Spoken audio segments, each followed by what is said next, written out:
grabe ang protection. And mula ko malay sa unang kanang, hala Lord, kanang kasasala ba ako kanang, ako i-pray ko ang, kanang dapat mga doubts, mga what if, ngayon anak daw, ng mga hesitation. Seek His guidance and intercede for others. And dili lang ka mag-pray sa atong kaugalingon o sa atong mga panginahanglan, brothers and sisters. We also need to pray for others. Na Lord, kabalo manggid ka sa mga panginahanglan sa uban.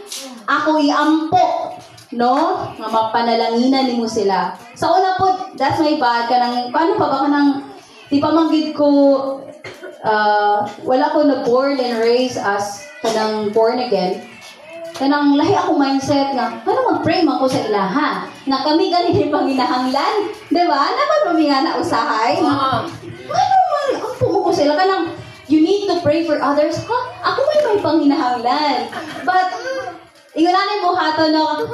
And then nasabtan ako nga, ay, dapat you need to pray for others.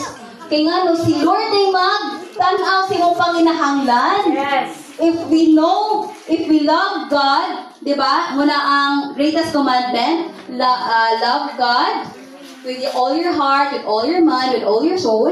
And then ang second commandment, the greatest commandment is love your neighbors. So, ato po silang yampo, despite sa itong mga kakulangon o panginahanglan. No? Yan, lagi ko nga, Lord, grabe jud ka. Grabe ka mong pagkuan sa imong Holy Spirit sa kong pagpasabot nga. Selfish day.